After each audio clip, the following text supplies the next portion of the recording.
mai e program ko ni o kai to ya taimia ke ta to fa mo mo kai to ya taimia ke ta fa vai vai inga kai to ya taimia ke ta to ha shoke ai me o tua ko taimi ke fe kunga ke o tua ta mai fo fula ko a fo mo wi kai ko bombo ko a ho ne fa mo wi ke ne ko pe mo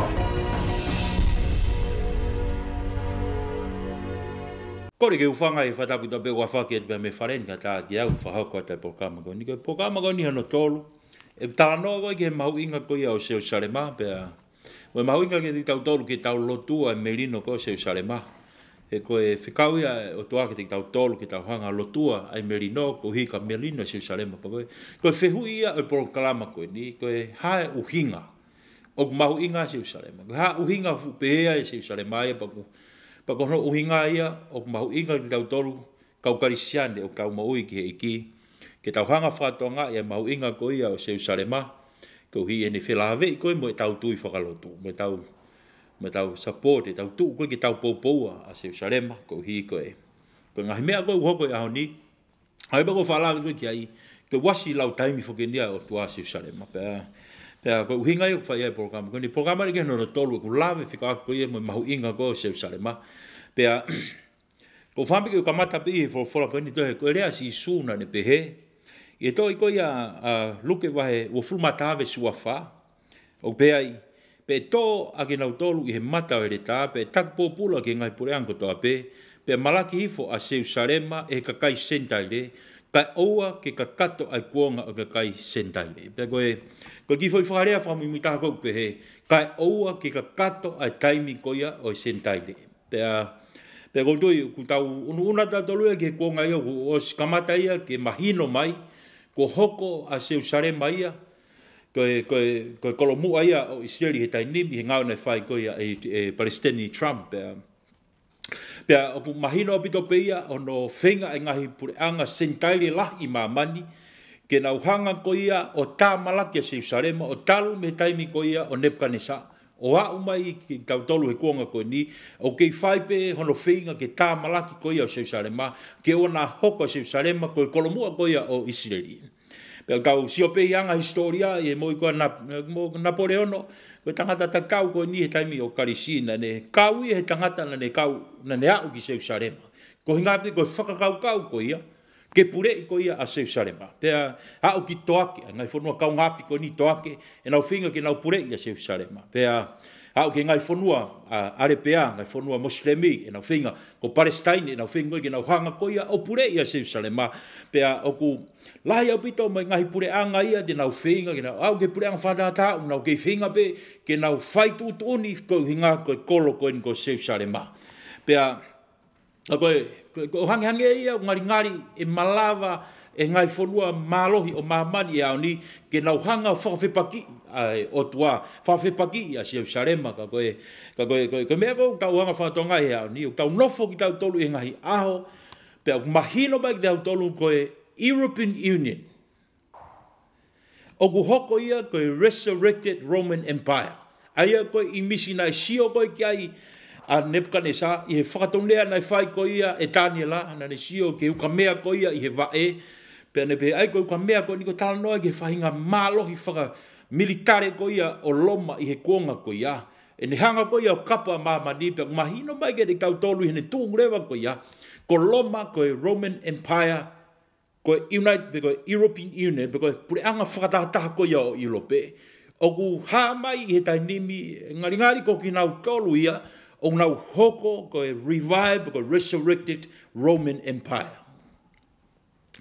Pea, o ku haa mai he tainimi, o ku ngā unua mahamani ke nau whakatataha, ko hinga pe ke nau whakawhepaki a Israeli i he konga koe neu tau mo ui. Ko e sio ke ngahi klauni e hongo fulu, ko e ngahi lolohi wa koe i hongo fulu e fu whatatana sio kia Daniela i he tohi koe ia, na sio kia ia Nebkanesa i tohi koe ia a Daniela, pe na whakatonea kia Daniela, pa kau hanga whakatonga, ka pau te tau kamata me seu sarema. Tau pehe koe kolomua o mama niko seu sarema.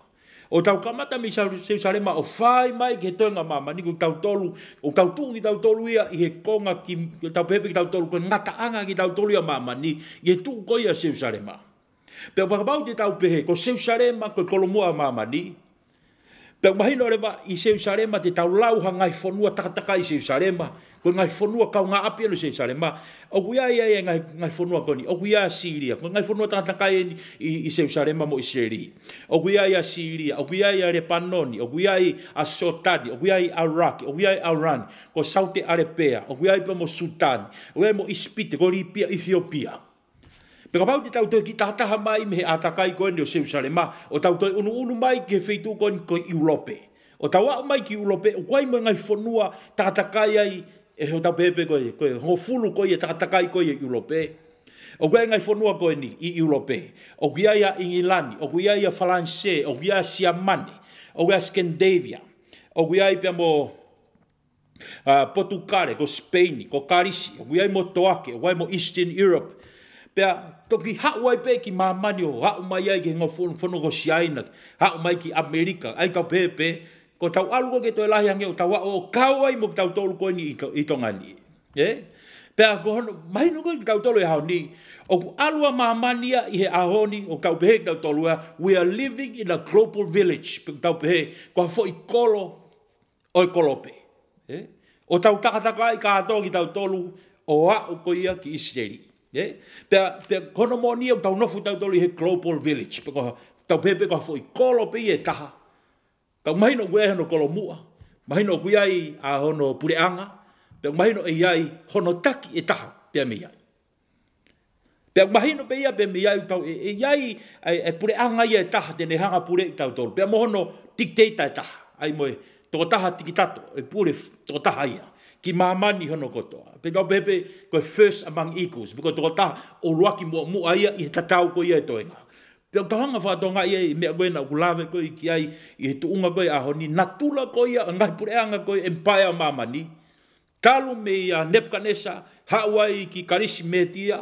Hauai ki Media ko Persia. Hauai ki Karisi. Hauai ki Roma. A natula o ngai pureanga empire koe ni mamani.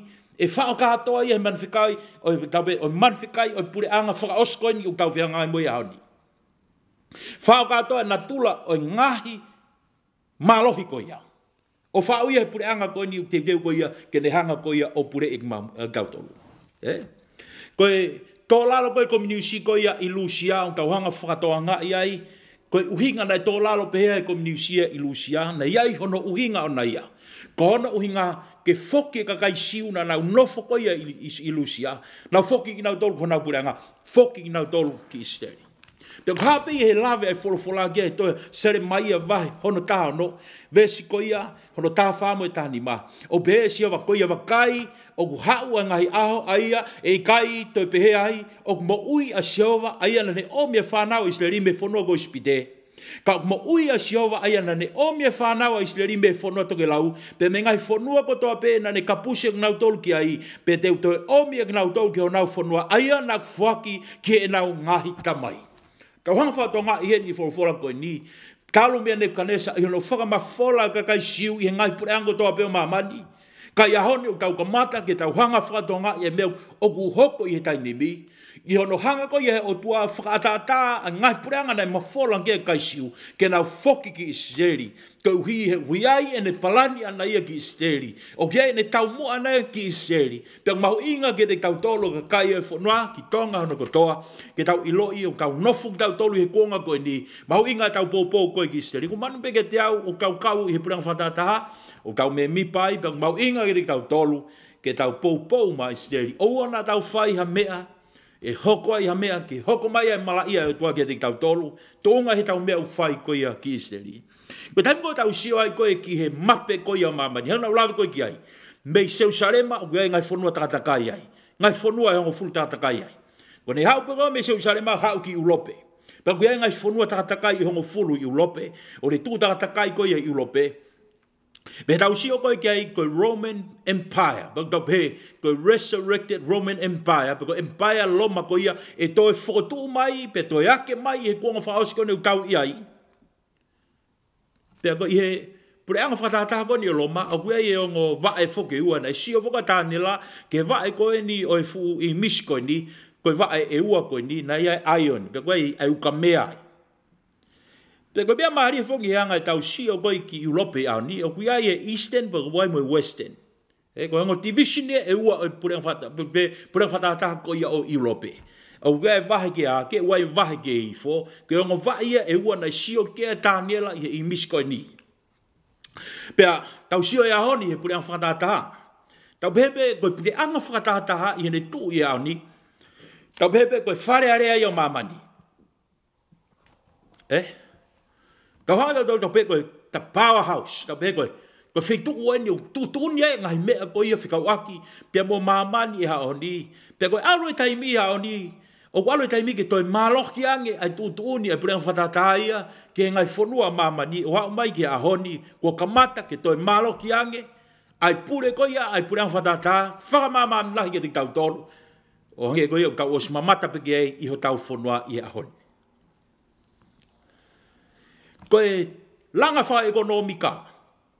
Utaha whakatonga I teke ai pureng whakatata I he langa wha ekonomika. Tau sio ke mauanga iwi, tau sio ke atakai. Tau sio ke ngai palpare mako I o whianga ngai pia mo mamani ahoni. Tau sio ke tau. O nau whai tutoni ke ngai tau hoko ki mamani ahoni.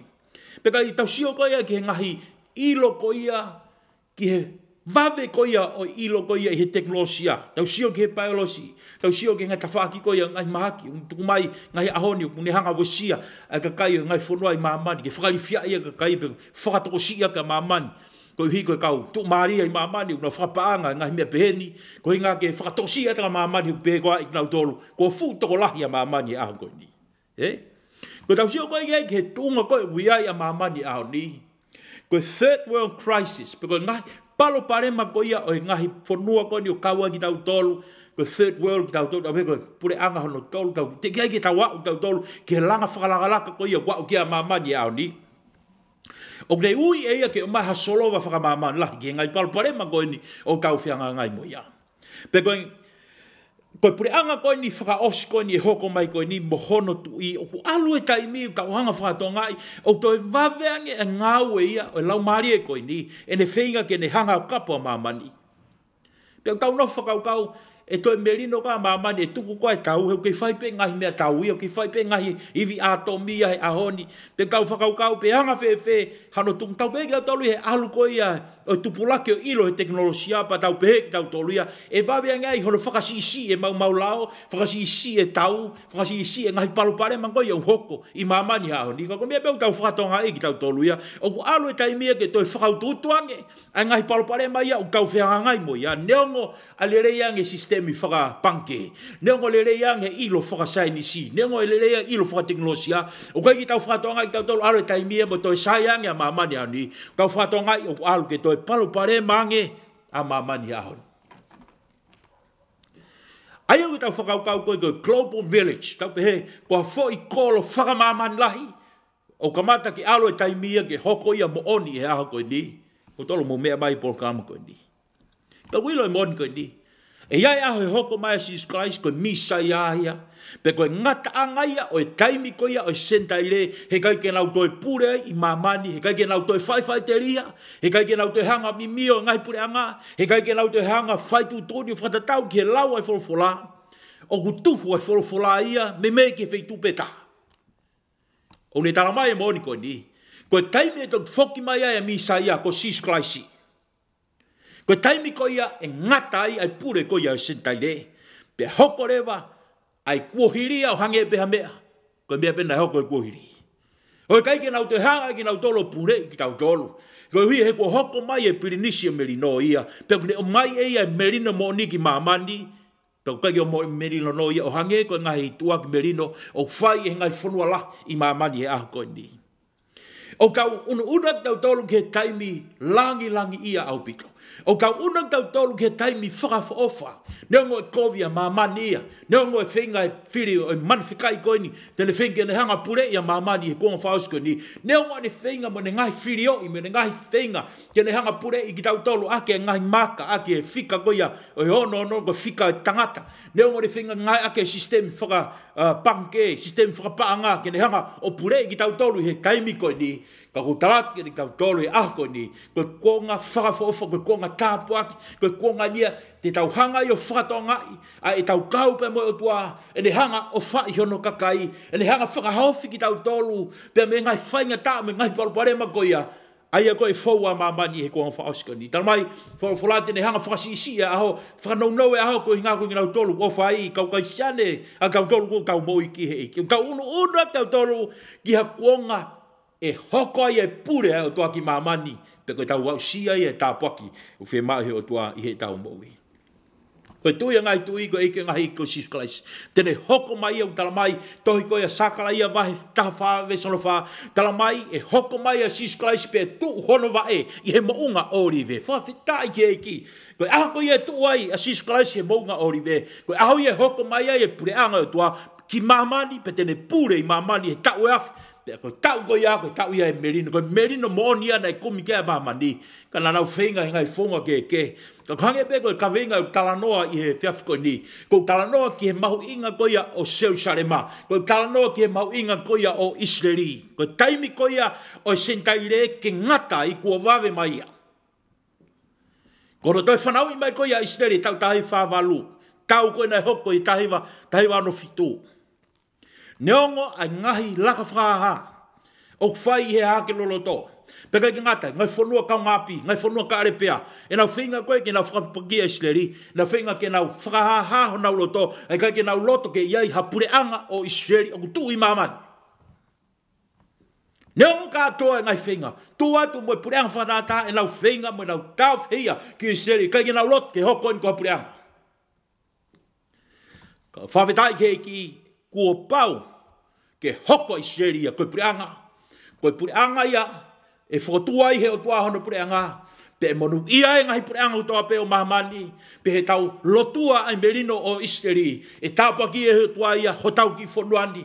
Kohi he nā tau whiri ai o tua o Israeli. Whiri he o tua Israeli, kai whiri he kaitonga. Peka whiri e sastupo raki, ai o tua ko Israeli, ko hinga ia o tau ke iai, ko hinga o ke tāpaki e tau tolu, o hau mai ke ako ni, ko hinga ko whiri nei whaiko ia, ko fuakawa ia a tonga pe moe o tua, ke re hanga o tāpaki a tonga, ke re hanga malui a tonga ni, pe ko hinga ia ko talanoa ke mahu inga ko o Israeli, ko hinga ko sisu klaisi, ko o tua ia, nei, ko sisu nei fau mai ia i he kakaisiu, nei fau mai ia i he pureanga o Israeli, te koe tāpaki a ki o tau ki whonuan. Nuke hanga whahata mo on ko ni. Ko Israeli, o wikai mo uia i he keres ko ia o i pureanga whatatahapa ko United Nations. No. O kai ke mo ui a Israeli i he keres ko ia o ngai whonua Europe, pe ko ngai whonua Arepea. Nā mo e kau karisiane o kai ke mo ui a Israeli ko i ngā koe kau karisiane. Nā mo Islami o kai ke mo ui a Israeli ko i ngā koe Islam. Koe ke mo ui a Israeli ko i ngā koe toe whahinga malo, pe koe toe whanua, pe koe tangata, pe koe tu maari, pe koe poto i kai. Koe ke mo ui a Israeli ko i uhinga, ko i ngahi mea katoa ko i ni, ko i uhinga mo ui a Israeli, ko i ngā pe, ko i keresi ai o tua, ko i ngā koe whilaulau ai o tua, ko i ngā pe, ko i whakawa o ku taingata ai o tua pe mo Israeli, pe koe whakawa ko i ni, ko i uhinga ia o tāpaki ai o tua a Israeli. Pe tu ke uhanga o lau mai ki pot fofola ko ni, ko inga ke whakamooni ke mea koni o kou talanoa koi ki ai, e toi koi a same te au mani ma. O ku lawe whikawaki mo whakawa koi ni ai o tua mo Israeli. He kai tue lawa hataha ke nei riu ai whakawa koi ia. Ko whai e he o tua mo Israeli. Pe ko uhinga e ke tāpaki ai pehe o tua ia Israeli. Ko ono uhinga. He nai whai ai whakawa o tua ia pa mo Israeli. Pe ko whakawa ta ngata koi ni. He kai ke lawa he whanua ke ne hangari riu. He kai ke lawa he puranga whatataha ke ne hangari riu. He kai ke lawa he Islam ke ne hangari riu. He kai ke lawa he tangata moha poto, moha malo, i maman ke ne hangari riu. Ai tunga mo fuakawa tae ngata nai whai e o toa pe mo Israeli. Tuke loa te whorofora ko ni, toa same te au manima. Ves hono fitu, ke ves ko ia hono tahatahau pe ai. I ho walo ki i, same te au manima, ves fitu ke ves tahataha. Ko ia ko siova ko tau o tua, o kui maman ko toa pe a ene ngai whamau. Ko manatu e ia ki ene whakawa o laui kuonga. Ko wholofola ai ana le whikau ke tau tangata taha whe. Ai whakawa ai ana le whai mo e palahame, pa mo le whakawa ki aisa ke. e vesi honfulo pe ai pe ne fotu mauia ke se kope ko fono pe ki Israeli ko fokava ta ngata one pe te fuaki ke te ko ai fonua ko kena ni ko fofua o mo tofi ai fo be ta ke ki o kanga i fola ko ni tala mai ki tau tolu ta ko seu sarema ya ta ko Israelia, ko Kenania, ko feitu ko ni, ko fuakava taingata ia o tuape mo ka kai Israeli, pe foki na kamata mo e palahame, o re talangi teu hanga fuaki a whanua ko ni maau o taingata. Ka nge koe wheuka na whai ko ia, ki mua atu na pe, ka ko hoko na ia seu Salema mo Israeli, mau ka hatoa na ieni, e ka kai Israeli, ikai, ko tari ikai. Koe whale lotu moslemi o glotonga tu uia he pot mauni oni koe ni ko mounga koe ni o tua e ai tempare koe ni o e moslemi o glotonga pure ki ai o glotonga pure ki ai moslemi au te kai on kakato Israelia ai ngai konga gatoa koe ni mo ngai kolo ke he pe o ke pure pe ai kai fonua moslemi ke ngai kolo koe ni kau tau hanga fuatonga i he ni ai fuakava ta ngata e o tua pe mo Israeli pe o mahu inga ki tau tolu, ki tau hanga whakatonga i ai. Ai ofa makehe ai o tua kia kakai koe ni. Neo ni hanga whakata ngai whanua ke kinis ki nau tolu, whakamowete ki nau tolu i mamani. Ka koe ni fuakawa mo ki nau tolu hei kai osia. Ko pau ke ne toe whakafoki ki nau tolu me he tapa ko toa peo mamani. O whakafoki ki nau tolu ki Israeli. Ko hono uhi ngā koe ofa uu e o tua ki Israeli ko ne ofa uu ki a Epalahame ko ne fuakawa ko ia hei kai toe lava e tangata ke ne hangauririu. Ko ne fuakawa mo Israeli, mo ne fuakawa mo Epalahame, ko ne fuakawa tae ngata ia me tau tangata ke tau tangata o lawafe ne tau tangata o ne ofa ko ia ki Israeli. Pe kai ke liriu ia e he kaupoto, he kai ke liriu ia e he poto, pe kai ke liriu ia e he malohi e maman ko ni, ko hao no inga, he uiai e tāpua ke a toa ke whanua koe. Kainga, o ke lawe peke ai tohe he pelu wahe o nove sona tātolu. E ne talamai he whorofolahen ke te tautolu he tohe koia he pelu wahe o no ve sona tātolu. O ne talamai ai. He nai tala ofa e o toa ki ai Palahame, pe koe hui ko i kai ha taha e lahi ake ke ne fuakawa ai, na ne fuakawa ia te ia pe. Whawhetai ke iki. Koe mea iau whainga ta ai ke hanga e ha whanua o toa Israeli mo seu Salema, be me kakai Israeli, ko hono uhi ngā. Koe fuakawa e o tuana e whai mo ki nā toro. Aia koe fuakawa, o kui kai ke lawa i o maui. Pe mahino ke ne tau tolu, hene tua e wholfola, koe o tua o kui kai, ko hatoa taha o kune mau e ne fuakawa. Pe koe o tua o kui kai ke loi, o tua ne maia. Toi no mipa wahe ua tolu ve stahi wa, o ne talanoa ke. Koe o tua o kui kai ke loi e o tua ia. Koe o tua kauhi fuakawa. Koe uhi, koe ne ofa mo de palo mesi ke kakai. Tau koe, iai e kau, tō lahi, no hanga o whakalau maari e peku nau pehe ki nau tolu i haoni, wai kau poto i haoni, e tawhaki koe teolosia, ko nau alaki i haoni pe nau talamai, ko Jerusalema i haoni, mau ingang e Jerusalema o Hevani, Heavenly Jerusalem, kai tuang e Jerusalema ma mani e osia pe auha. Koe pureanga Israeli au mau ingang e pureanga e o tua. Ka koe nau mo ni.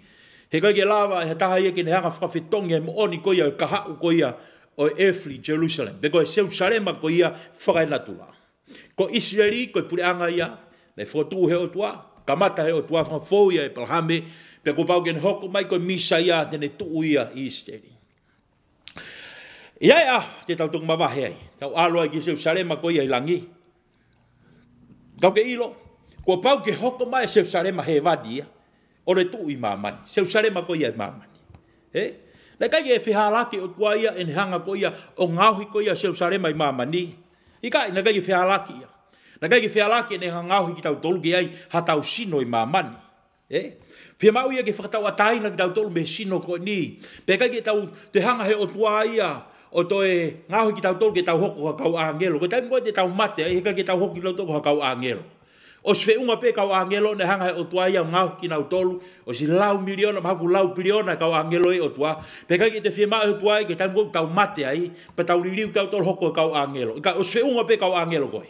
Ko tai mo te tau mate te tau liu me sino mate ngofua ko ni ke tau hange ko sino o ku kai mate ngofua ai sino le to tua ke siskola si ko ai ko me e fai he o tua ke tau tol ai he hanga pe o tua liu ho tau sino mate ngofua ko ni o hoko pe ko sino o ku mato ki whakafofa o ku langi ia o ku monu ia o ku ki mahaki ia ai ko me e fai he o tua ke le tau tol kainga ko fambe ke falo lahi ki tau tolu tau nofo ki tau tolu ia iha mamani e ua o koe mamani whakanatula wai mo mamani whakalau maari pek whi mau ke whakatawa tahina tau tolu me he mamani ko niko hinga he ko sino anga hala ia enu tau nofo ai whi mau ke whakatawa tahina tau tolu me sino anga hala ke tau mau ha sino o ku iai a tapua ke o tau ku iai o koe ki te hanga hala ko sino maani o ko sino tawa tahina me mahaki tawa tahina me whiri tawa tahina me ngai ngau e te wolo Pag tau whawhetai keiki, ko slahi kau angelo ia o tua. Peki ki tau te liriu tau tolu kau angelo.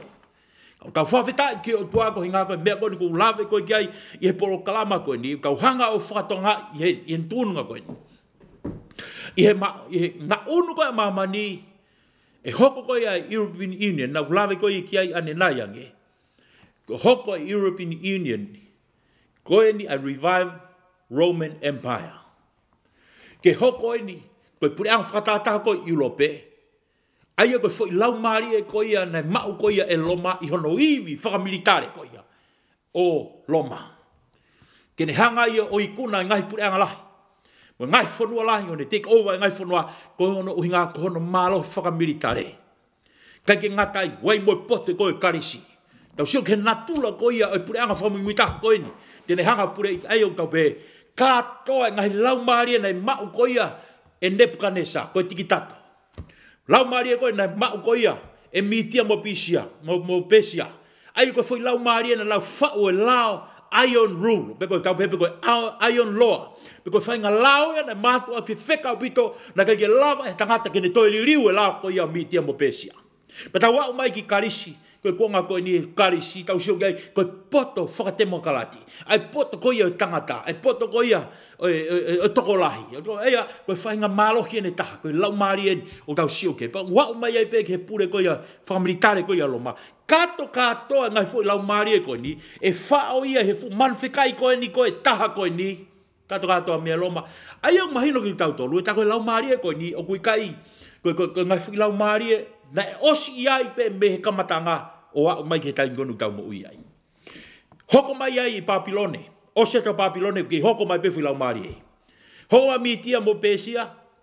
O se tu e pure anga ko ia kei hoko mai pe fu lau maari e ko ia. Hau ki karisi. Neongo o se ta karisi. Ka au tau kei o ngoi pe ngau e ai poto whakarisi. Whakafou mai he temo galati. Whakafou mai he to tonu e tangata. Whakafou mai i he filosofia e tangata. Whakafou mai he ngai mea o tau ngoi. O kau ngoi ki tau tolu ia. O whepaki ia mo wholofola o tua. Ko hinga he koe foi poto whatangata. Pure ai tokolahi. Tau whanongo mau pehi e lau ko ia. Ai ke pure tokolahi i kai. Koe pure anga o tua koe ki aha pure tokolahi ia. Koe pure anga o tua koe hano tu i pau pure tu ia ki e tokolahi ko ia. Kono uhinga ia. O kau mo foi lau maari e ko ia. Ngai lau maari e koe unau whinga ki lau hanga pure ki tau tolu. I he kuanga wha osko ni o kau mo ui ai. Ma tuke ho whanga whalolahi kene ki mo tolu e kuanga koe ni. Koe aho koe ia hoko masi iskalaisi. Kone osi ia ngai lau maari e koe ni. He kai ki nau toi pure i he ngai whanua mama. Ni kou whambe ke umai e whakau kau koe ni. Ke kai whanua koe ngai koe kai mi. E polo kalama koe ni. Kou hi o kou tokanga o pito ke kakai whanua ke mahino ke tau tolu e tunga koe ai a mamani e aho koe ni. Ka pai mahino ke tau tolu e tunga koe a mamani e aho koe ni. Taimi lahi. Wai ni koe ke nau tokanga ki nau tolu ke ngahi mea koe ni i he kikite e wholofola. Ko hinga he kau lolo tonga mo ui ki tau tolu ia i he mea na i sio kia tāniela. Mo mea na sio kia sioni pāti mo si. O kau lolo tonga mo ui ki tau tolu i he kuonga ko ia. Pea mahu inga ke te tau tolu. Ke tau hoko hoko atu hono whatoa ngai. Ta hongo siofia ngai aga koe ngā una ngai mea. Ka kohono mo o ni kua paupe ke hoko. Ai mea kotoa pe ko hui. He whakata e tua mea kotoa pe ke hoko. Koe kia mea e ta ilo e tua ki ai. Neongo ahaka hapure kovi hange ko Nebuchadnezzar. Whakata pe he o tua. Pe te kahanga e tua tautea Nebuchadnezzar i hono kuonga o na me hono empire. Kana i kake hanga hau tua ta ofie pure a Nebuchadnezzar. Ka wau mai ke kuonga koe ni u kau mo ui ai. Ka wau mai ke kuonga koe ni u kau mo ui ai. U kau hanga whakatoa ngā ia e mahino koe ni ka te kau tolu. Ai pure koe ni ai whenga koe e tangata ke ne take over ngai pureanga mamani. Kainga, ko si mea i pewia he ngai whaunga ke o whenga e whiri, hange koe whauma i he ngai tokoni o whai, e pureanga whatata ke o tau whanuani pau tau. Tau whaamwhiki tau tau ke tau whai ha mea whau. Koe ngā, koe poto whakarisi, koe ngā koe mea whau. Koe mea di tau ngā unuai ke whakalakalaka moe. Tau pe koe civilization koe ia wesite. Pe koe mea tau palopare mai he ahoni koe hinga koe tau whenga, ke tau mui ke civilization koe ia o mamani mo civilization koe e wesite. Kau kai tau ilo i tuko tau sio ke ngai whanua koe e wesite i ahoni. Ai tō lalo whakamolare koe e ngai whanua wesite koe hinga. Koe nau whenga ke nau ngā unu i fo i lau maari e koe ia o e wesite. Ai lau maari e koe ia whakatotama. Ai lau maari e koe marita tau. Ai lau maari e koe malohi e panga mo iwe panga ke ne pure i tau tolu. Pe koe iau tau hanga whakatoanga i a mea koe ni. Pau totonu ke tau fia tau tolu ia. E tau maua sisu Christ ki he tau mo ui e taim koe ni. Koe mea mahu inga ke tau tolu koe tau teu teu e tau mo ui. Ka ia hao e whokma sisu Christ tau osma teu teu. Ke tau whetaulaki pe mo e tua ia sisu Christ. Ko whape wa to e whikau e aha koe ni. Mo tolu ko tope o mea mai he programa koe ni. Ko whamu pe o mai e whakaukau ke te tau tolu. Ai mahu inga ke te tau tolu. Ke tau hanga o siofi a mea whai e he otua i he konga koe ni tau mo ui ai. Koe otua o kune ofa mai ki tongani. Ko hinga e ko whaamai ke o mai e whikau koe ni ke whanua. Ki tau hanga whakatonga i e mahu inga Jerusalema. Koe mahu inga koe ia o Israeli ki tongani. Ai whikau aki koe ia tongani mo Israeli. I ta whaaki whakalau maari e o mahu inga o pito ia. Ko hinga neonga ui koe whanua sentaile ki tau tolu. Kai ko haka kai siu ki tau tolu. Ka tau o siu whakalau maari. Ko tau o skau ki tau tolu he whamiri koe ia oi otua. U kau ki tau tolu e koe whanau ki tau tolu e kakai tui. Whakafau ia e palahame. Koe tau tamai whakalau maari e ia. Ko e palahame. Koe tamai e kakai tui ko toa pei mamai. Peko mo miri te tau maua si isu ki loto ke tau mo ui. O kau ki tau tolu i he whamiri ko ia. O e kakai siu whakalau mahari e tau o skau ki tau tolu ai. Peko mahu inga ki tau tolu ki tau whatonga. Ia mea koe nau whai ho tua ke te tau tolu he aha koe ni. Ure whaam ke tāpa ki ia tonga. Ko nei whiwhine nei lau mai me ko whaam ke whaose ki ia. Ko whiwhine nei whaiako, whiwhine siamane nei whaiako ia i Israeli. Nei taimina nei whanonga mai ki tongani.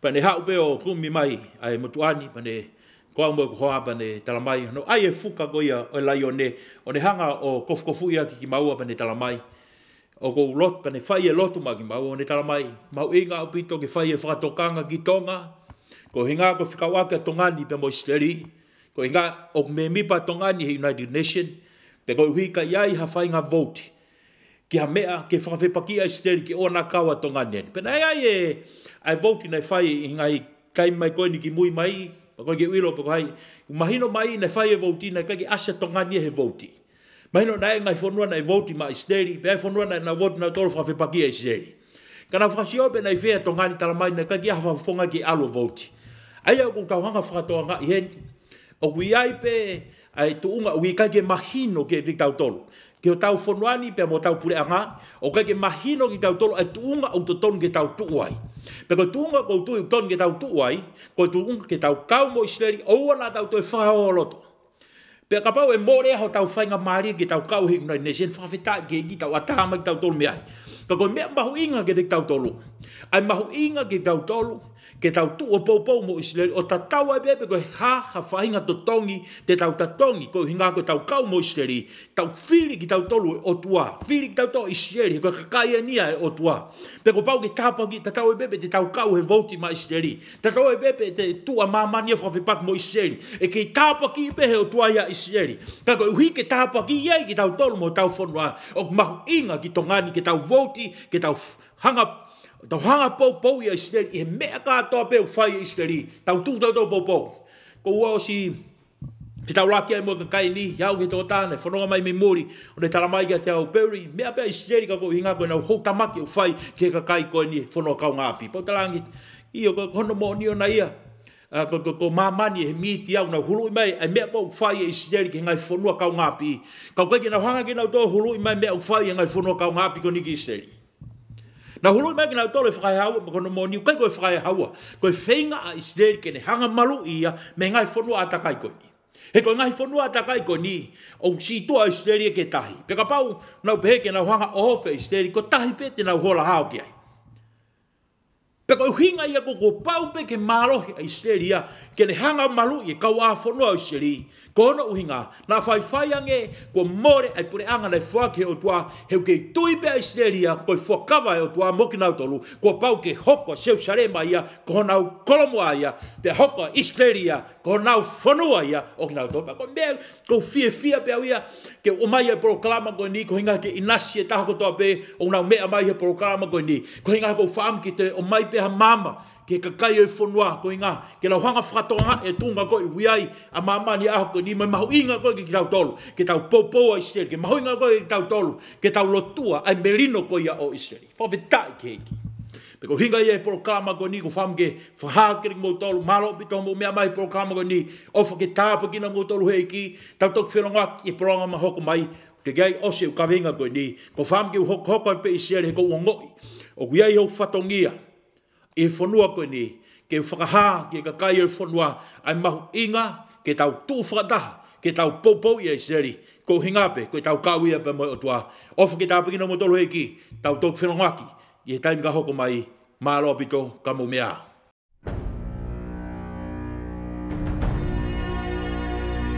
Mai e proklama ko ni o we kai to ya taimia ke ta to whakamohe mohe kai to ya taimia ke ta whakawaiwa inga kai to ya taimia ke ta to hasioke hei me o tua ko taimia ke whikunga ki o tua tala mai fofula ko ao whamoi kai ko bombo ko ahon ne whamoi ke ne koe pe moa